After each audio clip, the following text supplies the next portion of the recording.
Well, good morning, my friends. Pastor Chad here, once again on our Port Naz devotionals. I hope you're doing okay. Thinking of you, praying for you, and I hope I have a great message or devotional thought for you today. It won't hopefully take too long, but if you can give me a few minutes, hopefully this will be an encouraging note for you. Last week I talked about the Sermon on the Mount in Matthew 5, and I talked about the idea that God has called us to be these second mile Christians, to go beyond just that first mile of slavery or what's expected of us, and begin to do more, give more than is expected, and begin to change the experience, change the atmosphere of those people we're around. Today I want to talk to you further on in the Sermon on the Mount in Matthew 6, a great verse that talks about seeking.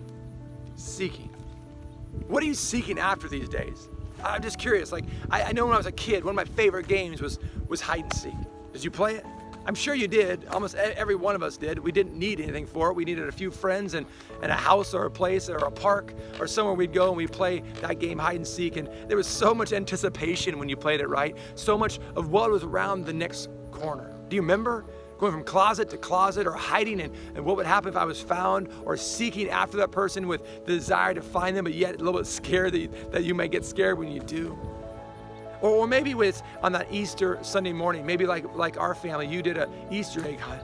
And you hid the eggs and you watched the excitement of the kids as they sought after those eggs. They started running around. Now, at the church, we do it and they're laying on the ground, they just pick them up real quick. But when I do it with my family, I hide them. I make it tough at times. I make it so they have to climb trees or go through bushes or climb down cliffs. Well, maybe not that extreme, but I try to make it so it's not real easy.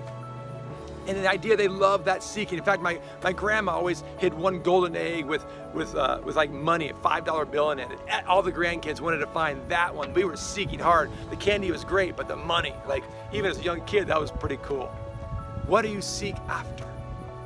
It says in Matthew 33, after it talks about do not worry, and this portion of having treasures in heaven and all this stuff is trying to teach us, he says these words that are very important. It says, but seek first the kingdom and his righteousness, and all these things will be given to you as well. All these things. What are these things? Well, go read Matthew 5, read Matthew 6. You'll start seeing what those things are. It's the kingdom way of life is what it was talking about. When you start living this kingdom way of life, you start seeking it out differently. We all seek after something. Right now, you are seeking after something. Truth or health or money or praise or work, or we seek always after something.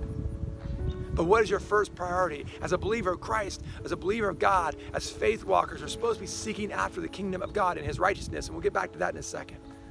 You see, when you seek the presence of God, it's to look for the kingdom of God to be present, the here and now. And way too often we talk about the kingdom of God as somewhere way out there. But the kingdom of God is right here and it's present. We say every Sunday morning these words of the Lord's Prayer. Thy kingdom come, thy will be done on earth as it is in heaven. You see, it wasn't just about taking earth to heaven, taking people here to there. It was also, and mainly, Jesus' message about bringing heaven to earth. About bringing God's kingdom here. In fact, it's not even dropping it down, which I'm kind of making this symbol. God's presence is already here. Jesus coming incarnationally in the flesh was a reminder that God's kingdom is now here. He says that in the scriptures. He talks about that in Matthew. The time has come. It is here. And it's talking about Jesus' presence, God's kingdom being unfolded now. We seek out this righteousness. So what is this righteousness? This righteousness that they're talking about in the God's kingdom is a characteristics of who God is. So who is your God? The God of the Bible, the God I know, he is strong and powerful and mighty and sovereign. But the God I read in here as well is love and kindness and compassion. It's humility. It's grace. It's seeing others and going that extra mile we talked about. It's going beyond ourselves. It's seeing others before ourselves. There's so much in here that talks about the characteristic of God, and that is God's righteousness. And we're supposed to mimic that. Those of us that are kingdom people, what are we seeking after? What are you seeking after is a great question today. The greatest understanding when we start seeking out the kingdom of God is what we begin to find.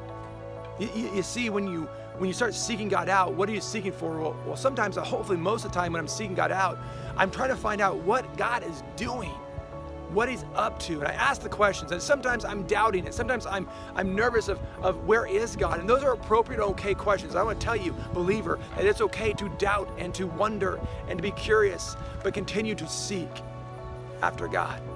Oftentimes you do that with the word, and I would challenge you to do that with somebody else as well. Make sure you're surrounded. But know that anytime you're seeking, you're never seeking alone. In fact, the greatest understanding of hide and seek is there's always someone out seeking. The game doesn't work well if you go play it hide. Imagine going to play hide, where you just go and hide and no one ever seeks you out. This idea of prevenient grace we believe in as Nazarenes or Wesleyans mean that God has been seeking after us from the get-go. He's been trying to, I use this word, he's been trying to woo us into his presence. He is seeking after us way before we seek after him. It is always, in fact, if you're seeking after God, it's because God is always seeking after you, and he's beginning to urge your heart and prompt you to seek after him. We do it because there's something, this image of God, this imago Dei in us, this image in us that longs for and understanding who this creator is. God is not like the Wizard of Oz. We're not trying to find that wizard who's behind the curtain and to pull it away. That's not who God is. God is active in this process. He seeks after us as we seek after him. It's a great, great relationship. Seeking allows us to grow and change. It is the seeking in my life and the doubting at times and the struggle that I've walked through. It is that has caused me to grow the most. How about you? Growing into the people who we can be is what it means to seek. Growing into the people who can receive Christ into all of our lives and allow that growth to happen is seeking after God. We seek the kingdom of God. When we do that, we must allow God to be present in our life, like we talked about, in our lives, in every part of us.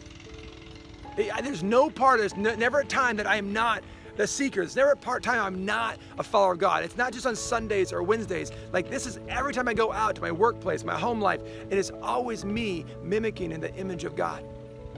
I'm going to challenge you. You got to think that through now when you're typing, when you're posting, when you're doing things, when you're talking to people, when people are in your face that you don't agree with.